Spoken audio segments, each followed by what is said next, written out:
Ok, entonces estamos en Éxodo capítulo 7. En el versículo 1 dice: toma en cuenta, dijo el Señor a Moisés, que te pongo por Dios ante el faraón. Tu hermano Aarón será tu profeta. Tu obligación es decir todo lo que yo te ordene que digas. Tu hermano Aarón, por su parte, pedirá al faraón que deje salir de su país a los israelitas.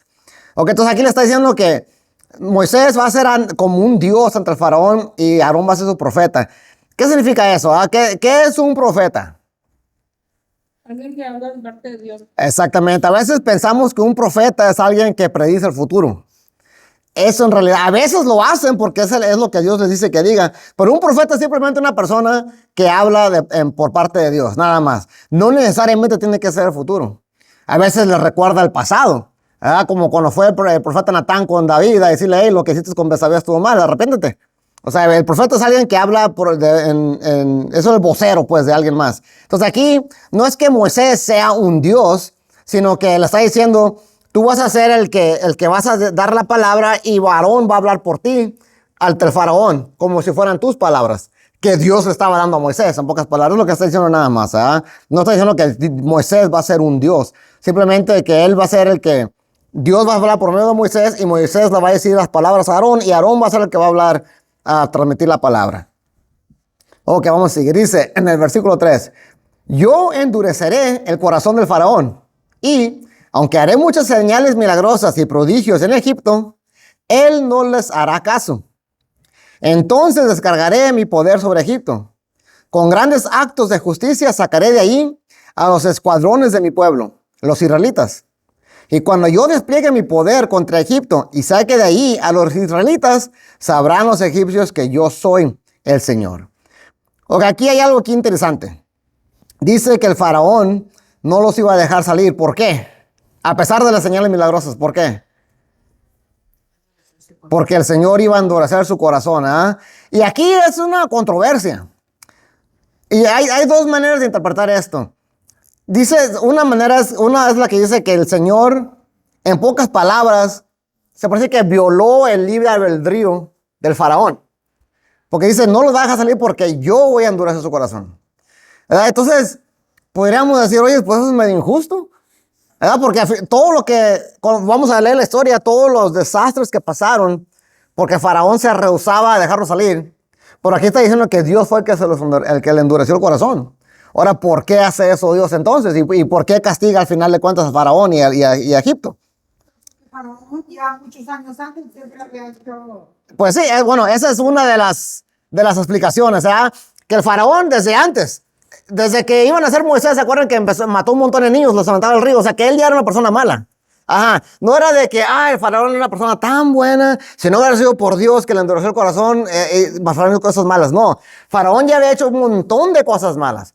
Entonces una interpretación es que el Señor le endureció el corazón porque ya había llegado al colmo de la maldad del faraón y como que había un límite para el arrepentimiento. O sea, tú ya estás castigado, tú ya has sido juzgado, ya no hay arrepentimiento para ti.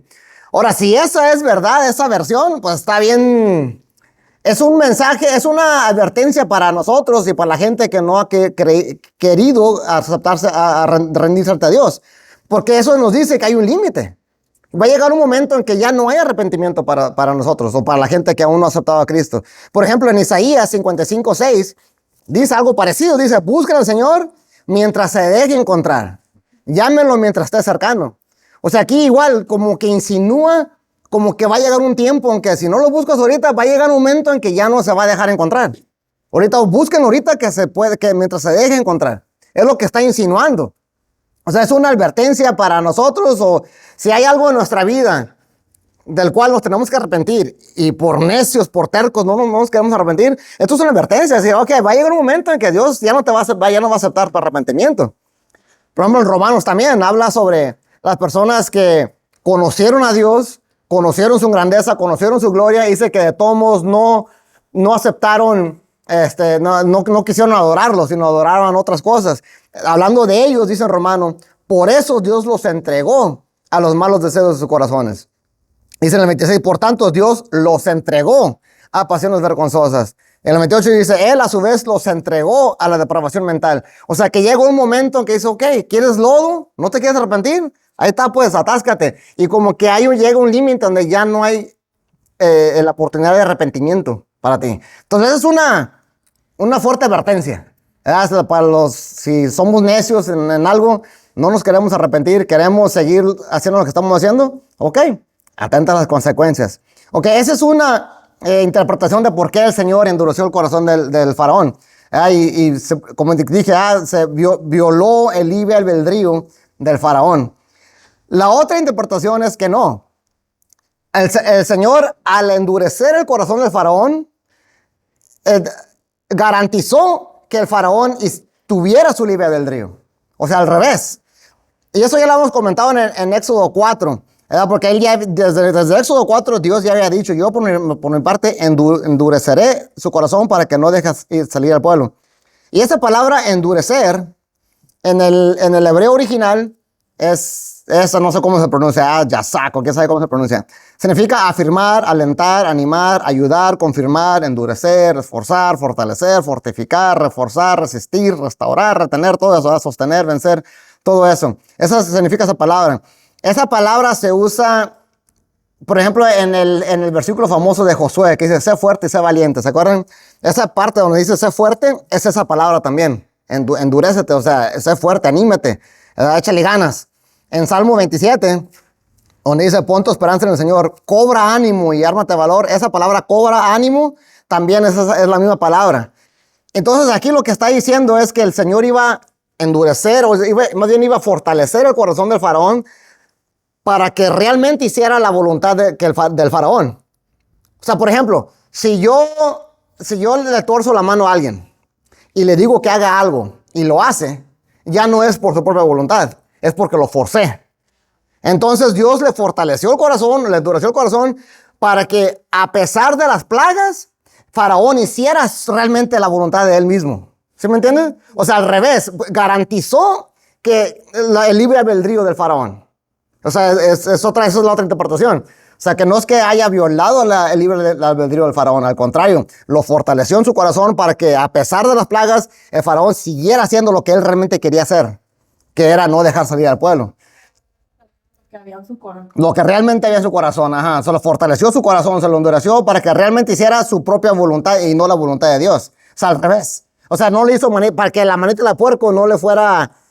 no le cambiara pues su forma de pensar, que no fuera forzado a dejarlo salir, sino que realmente no lo dejó salir porque realmente él no quería dejarlo ir. Esa es la otra interpretación. Ok, vamos a seguir adelante. Dice en el versículo 6, Moisés y Aarón cumplieron al pie de la letra las órdenes del Señor. Cuando hablaron con el faraón, Moisés tenía 80 años y Aarón 83 años. Ya estaban grandes. Ay, me gusta cómo la Biblia enfatiza eso, o sea, especifica cuántos años tenía Moisés y cuántos años tenía Faraón. Y dice uno, ¿por qué haría eso Dios? ¿Por qué la Biblia mostraría eso? Yo creo que es para mostrarnos de que Dios te puede utilizar. No importa, a veces uno se puede sentir que no está lo suficientemente preparado, ¿verdad? Para hablarle a alguien, para hacer alguna obra que Dios te quiere que hagas. Dice, a veces uno no se siente preparado. Pero hay que recordarnos que no depende de ti, no depende de la fuerza de uno ni de la inteligencia de uno. Es simplemente tener un corazón dispuesto y Dios es el que va a trabajar por ti. Ellos ya estaban viejos y no es las primeras personas que se mencionan que ya están viejos. También, por ejemplo, Abraham, cuando se habla de la historia de él, también ya estaba bien viejo, ¿verdad? Y varias veces la Biblia nos afirma y nos recuerda que cuando Dios llama a alguien no es porque realmente sean tan preparados, así al contrario, muchas veces llama de lo peor para que el Señor pueda mostrar su poder. Por ejemplo, a Israel mismo, al pueblo de Israel, dice en Deuteronomio, dice, el Señor sintió afecto por ti y te eligió, aunque no eres el pueblo más numeroso, sino el más insignificante de todos. ¿Para qué? Para que realmente dijera, no, pues Israel él no es nada, esos pueblillos chiquitos, eso no es nada. No, realmente tuvo que haber sido Dios. Y hasta la fecha, ahí siguen todavía un pueblito chiquito. Si se fijan en el mapa, es un país bien chiquito. Tienen más de 1000 años, casi 2000 años siendo perseguidos, habiendo persecución. Y ahí está el pueblo, ahí sigue. ¿Cómo un pueblo tan chiquito puede escaparse de Hitler, escaparse de los romanos, escaparse de los babilonios, cuando literalmente querían acabar con todos. Y no, hasta ahorita no han podido. ¿Por qué? ¿Porque son muy fuertes, son muy inteligentes? No, simplemente porque el Señor está mostrando su poder. A los corintios, aquí les dice medio feo a la gente. Pues mejor eso nos dice medio feo, pero es la verdad. Dice aquí en Corintios, dice el apóstol Pablo, dice, hermanos, consideren su propio llamamiento. No muchos de ustedes son sabios, según criterios meramente humanos. Tampoco son muchos los poderosos, ni muchos los de noble cuna. Pero Dios escogió lo tonto del mundo para avergonzar a los sabios, y escogió lo débil del mundo para avergonzar a los poderosos. También escogió Dios lo más bajo y despreciado, y lo que no es nada, para anular lo que es, a fin de que en su presencia nadie pueda jactarse. O sea, esta parte de la leí me recordó a una película de Cantinflas, ¿no? Donde uno lo está defendiendo. Y le dice, no te preocupes, yo te defiendo. Y le está diciendo, nomás porque es un pobre, muerto de hambre, un analfabeto, no tienes que aprovecharte de él. Y el Cantinflas dice, oye, ya no me defiendas. Así dice uno, oye, escogió lo tonto. Ay, Pablo, o sea, no me digas tan feo. Pero el mensaje es ese, ¿no? De que no nos creamos los muy acá. Cualquier don que tengamos y que podamos poner en práctica es gracias a Dios. Gracias a Dios, no te consideres. Ahora, tampoco estoy diciendo que no nomás por eso ya no nos vamos a preparar, no nos vamos a esforzar, no, tampoco. Vamos a seguir echándole ganas, vamos a estudiar, vamos a practicar. Los que están tocando en música, ellos vienen y practican. Los que preparan sermones o estudios, uno tiene que prepararse. O sea, todos hay que hacer lo que tenemos que hacer.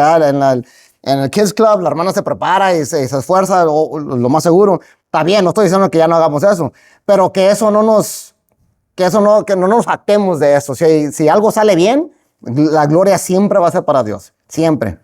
Y eso es lo que nos recuerda aquí. Entonces yo creo que por eso nos dice, habla de Moisés y de Aarón que ya estaban viejos, para decirles, mira, soy yo el que está trabajando por medio de ellos. Y cuando pienso en esto, siempre me recuerdo la historia de Gedeón. ¿Se acuerdan de la historia de Gedeón? Ya lo he mencionado varias veces. Donde dice que estaban los madianitas atacando a los israelitas, y Dios se le apareció a Gedeón, le dijo, junta gente para que pelees contra ellos. Dice que juntaron más o menos como unos 30,000 personas, pero el otro ejército eran como 60,000 o 80, no me acuerdo cuánto eran, pero eran más. O sea, estaban perdidos. Ya eran, y el otro era ejército, y Gedeón y su gente eran puros campesinos, puros pastores, pura gente ahí. Se iban a perder, los otros eran más. Y aún así, dice aquí en Jueces 7, esa historia, dice, el Señor le dijo a Gedeón, tienes demasiada gente para que yo entregue a Madián en sus manos, a fin de que Israel no vaya a jactarse contra mí y diga que su propia fortaleza lo ha librado. Anúnciele ahora al pueblo, cualquiera que esté temblando de miedo, que se vuelva y se retire del monte de Galad. Así que se volvieron 22,000 hombres y quedaron nada más 10,000. O sea, ya había menos. De por sí ya eran poquitos. ¿Y qué dice Dios? Son muchos. ¿Pero por qué? Dice, no vaya a ser que cuando les dé el gane, que digan que fue por sus propias fuerzas, yo soy bien inteligente. No. O sea, les recuerda. Entonces, también eso es un recordatorio para nosotros. Ser humildes, darle siempre la gloria a Dios. No vaya a ser que Dios te baje a una situación tan difícil donde tengas que reconocer que solamente es Dios el que trabaja por ti. Y para evitar eso, mejor hay que darle siempre la gloria a Dios, hay que ser humildes. Que vamos a seguir adelante. Dice, el Señor dijo a Moisés y a Aarón, cuando el faraón les pida que hagan un milagro, dirás a Aarón que tome la vara y la tire al suelo ante el faraón. Así la vara se convertirá en serpiente. Y lo dice, Moisés y Aarón fueron a ver al faraón y cumplieron las órdenes del Señor. Aarón tiró su vara al suelo ante el faraón y sus funcionarios. Aarón tiró su vara al suelo ante el faraón y sus funcionarios, y la vara se convirtió en serpiente. Pero el faraón llamó a los sabios y hechiceros, y mediante sus artes secretas, también los magos egipcios hicieron lo mismo. Cada uno de ellos tiró su vara al suelo, y cada vara se convirtió en una serpiente. Sin embargo, la vara de Aarón se tragó las varas de todos ellos. A pesar de esto, y tal como lo había advertido el Señor, el corazón del faraón se endureció y no les hizo caso. Porque aquí vemos también algo interesante. Vemos que el Señor está haciendo milagros por medio de Aarón y de Moisés. Pero dice que estos sabios, estos hechiceros, estos magos, hicieron algo similar. Y esto otra vez nos recuerda de que sí hay poderes, o sea, sí hay maldad, sí hay ángeles y poderes, y como dicen en Pablo, hay potestades ¿qué? Huestes y todo, ajá, exactamente. O sea, esto no es para jugar. A veces una persona me preguntó una vez, dice, ustedes los cristianos, ustedes no creen en brujería ni en nada de eso, ¿ah? Le digo, no, al contrario, sí creemos, por eso no lo hacemos. La Biblia dice que no lo hagamos. Sí es posible. Aquí vemos que sí había algo. Ahora, dice que la vara de Aarón se comió a las otras serpientes. Eso me recuerda que no hay ni un poder más grande que el de Dios. O sea, también. No nomás por si existen poderes, si hay poderes malignos, poderes diabólicos allá fuera del mundo, aunque la mayoría son charlatanes, yo pienso si hay brujos ahí que tal vez puedan hacer algo. Pero aún así, los que estamos en Dios estamos protegidos. Y otra vez, ahí la historia que ya he repetido muchas veces, la vuelvo a repetir. Cuando Balac y Balaam, ¿se acuerdan que querían maldecir a Israel y no podían? Dice que cada vez que abría la boca Balaam, salían puras bendiciones. Y Balac le dije, hey, ¿qué onda? Te pagué para que los maldijeras, no para que los cada vez que abres la boca los bendices. Y dices que no puedo. Cada vez que quiero maldecirlos no puedo, salen puras bendiciones. ¿Por qué? Porque el pueblo de Israel estaba protegido. No había nada que pudiera llegar ante ellos. Pero la lección de esa historia es lo que le dijo Balac, lo que dijo Balaam después. Digo, ¿sabes qué, Balac? No puedo maldecirlos. Pero ya sé cómo hacerle. Mándeles mujeres. Mándeles mujeres para que los hombres pequen con ellas, forniquen y adoren a otros dioses. Y solito la protección de Dios se les va a quitar solito. Y si leemos la historia, eso fue lo que pasó. Les mandó sus mujeres, los israelitas pecaron. Y sí, la protección de Dios se cayó. O sea, mientras estamos con el Señor, no hay ni un trabajo, ni una brujería, no hay nada que nadie te pueda hacer. Jamás. Si nos apartamos del Señor, entonces sí, aguántate. ¿Verdad? Cualquier flechazo que te tiren te va a pegar. Pero mientras estamos en el Señor, no tenemos que ir a hacernos limpias, ni que nos lean la mano, ni las cartas, eso olvídate. Mientras estés, obedece tu vida en obediencia al Señor, y ya, en eso nos tenemos que preocupar nada más. Ok, dice en el versículo 14, el Señor dijo a Moisés, el corazón del faraón se ha endurecido y se niega a dejar salir al pueblo. Ve a verlo por la mañana cuando salga a bañarse. Espéralo a orillas del río Nilo y sal luego a su encuentro. No dejes de llevar la vara que se convirtió en serpiente. Aquí vamos a empezar a ver ya las plagas. Y esa va a ser la primera plaga, cuando el río Nilo se convierte en sangre. Dice, dile ahí, el Señor, Dios de los hebreos, me ha enviado a decirte, deja ir a mi pueblo para que me rinda culto en el desierto. Como no has querido obedecer, el Señor dice, ahora vas a saber que yo soy el Señor. Con esta vara que llevo en la mano, voy a golpear las aguas del Nilo y el río se convertirá en sangre. Morirán los peces que hay en el río, entonces el río apestará y los egipcios no podrán beber agua de ahí. Ok, entonces aquí ya empiezan las plagas. ¿Y cuál es uno de los propósitos de las plagas? Y esto lo leímos. De dejar salir a su pueblo. Bueno, también, pero aquí había otra, aquí dice. Demostrar que Dios es más grande que los dioses de los egipcios. Exactamente, ahí en el versículo 5 dice, cuando yo despliegue mi poder contra Egipto y saque de ahí los israelitas, sabrán los egipcios que yo soy el Señor. O sea, una de los propósitos de todas estas plagas era para que la gente supiera que Él es el Dios verdadero. ¿Verdad? Y más adelante vamos a ver también, cada plaga está dirigida a un dios egipcio. O sea, es Dios dándole en la torre a los dioses de Egipto. Y es lo que vamos a ir viendo poco a poco. Pero aquí, por ejemplo, aquí le dice que va a empezar a hacer esto. Pero antes de comentar en eso, dice que dejara salir a mi pueblo, ¿para qué? Para que me rindan culto en el desierto. O sea, y esa palabra culto es la palabra adab, que significa trabajar, servir, arar, cultivar, esclavizar. O sea, no son palabras, déjalos ir para que me sirvan a mí. No es déjalos ir para que hagan lo que ellos quieran. A veces tenemos ese mal concepto de la libertad. La libertad muchas veces lo podemos confundir con caos. ¿verdad? Y eso ya lo explicado otras veces. Tiene que haber ciertas reglas para que haya libertad. Mientras no haya reglas, no es libertad, es caos.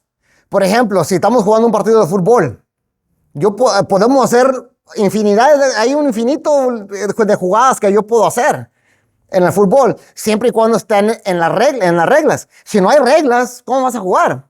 Es imposible. Había un maestro que dice que le decía a sus estudiantes en el colegio, dice, vamos a jugar un juego, ¿quién quiere jugar? No, pues yo, ok, tú primero, ok, dale, tú primero. Y se quedaron, no, pues ¿qué estamos jugando? Exactamente, el punto era que viera que sin reglas no se puede hacer nada, es caos nada más. Tiene que haber reglas para que haya libertad. Cuando hablamos de la libertad en el Señor, no es déjalos ir a mi pueblo para que hagan lo que ellos quieran, no, déjalos ir para que me sirvan a mí.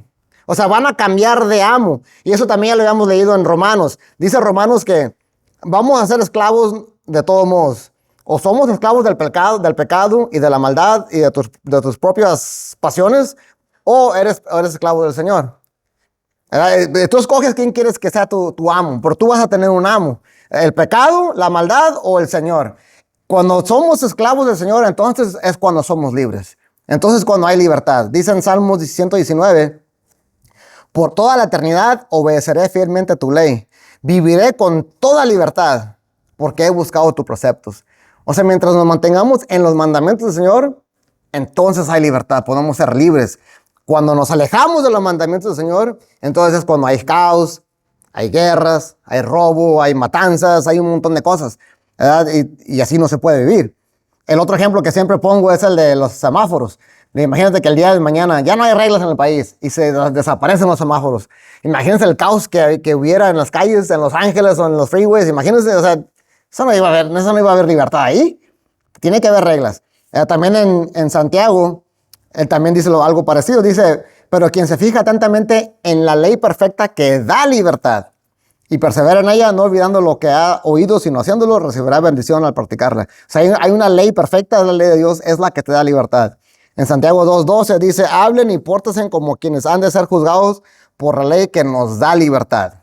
Entonces, cuando hablamos de libertad, estamos hablando de obedecer al Señor.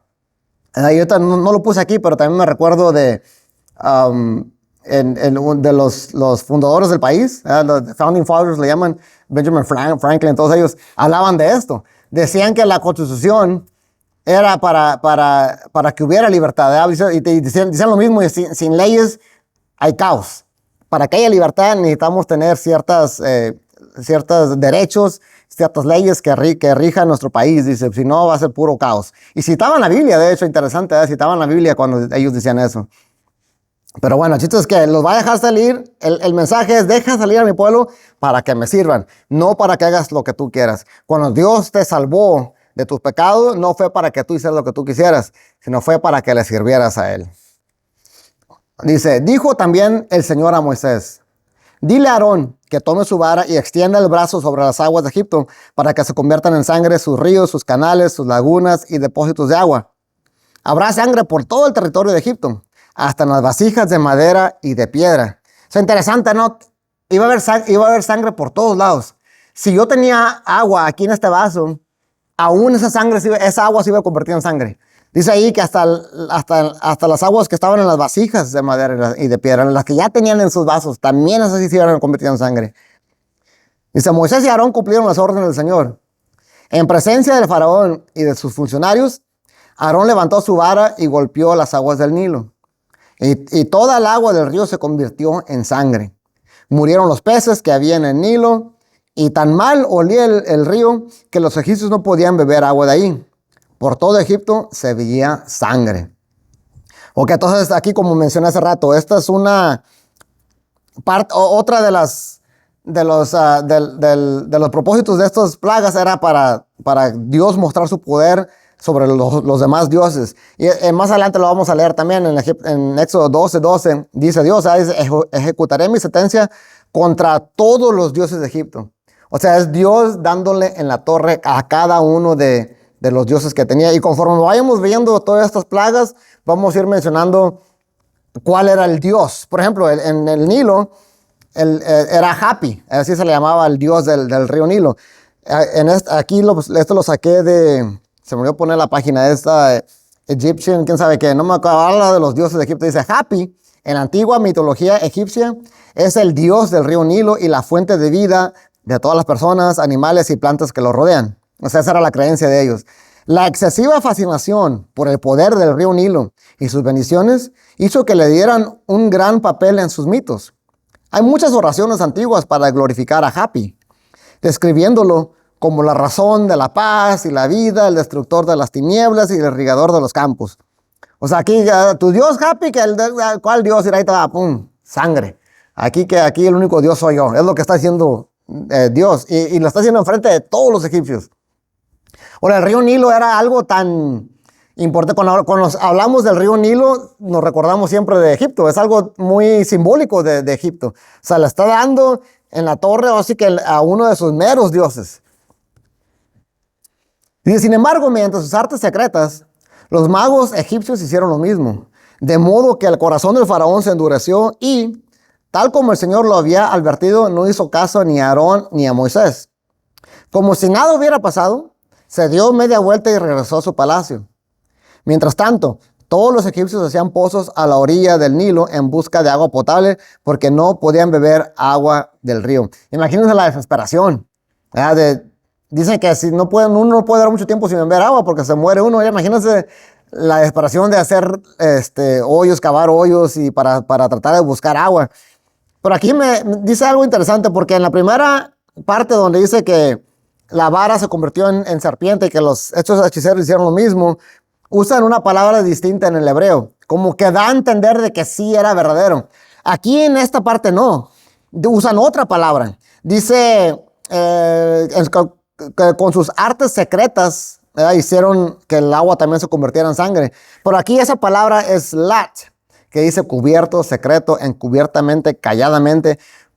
Aquí como que está insinuando de que esta sí no era verdad. Aquí se hicieron algún truco o algo para aparentar que también pudieron convertir el agua en sangre. Al menos esa es la palabra, que es una palabra distinta, como que esta sí es ya como que fue un truco, un truco mágico como hoy en día lo hacen. Como copiar algo hicieron parecer como que ellos también podían convertir el agua en sangre, pero aquí ya fue un truco. En serio, ay, ¿cómo no hicieron su truco para hacerlo agua? Para hacerlo agua otra vez, ajá. Sí, y luego dice uno, ok, está chistoso porque dice, ok, Dios acaba de arruinar toda el agua. Y como dice la hermana, en vez de decir, pues vamos a hacerlo que se convierta en agua otra vez, dice, tú arruinaste nuestra agua, pues también nosotros la vamos a arruinar más. O sea, ellos solo están dando la torre, como que dice. Pero sí es cierto, si tuvieran realmente el poder, o su Dios tuviera realmente poder, pues nomás le oran, Señor, hey, Dios, convierte esta en la sangre en agua otra vez y ya. Ahí hubiera demostrado quién es el Dios más poderoso, pero no pudieron. Bueno, ya para finalizar, dice, 7 días pasaron después de que el Señor golpeó el Nilo. O sea, que 7 días duró esta plaga. Y ahí se acaba ya esta sección. Esa es la primera plaga entonces. ¿Cuál es la primera plaga? La sangre. Ajá, ¿y cuál era el dios egipcio? Que Hapi, ya no estaba happy, estaba triste. Sí, entonces, bueno, pues aquí se acaba ya esta sección y vamos a seguir viendo ya cada capítulo va a haber varias plagas y vamos a ir viendo cuál era el dios de al cual se refería Dios con esas plagas.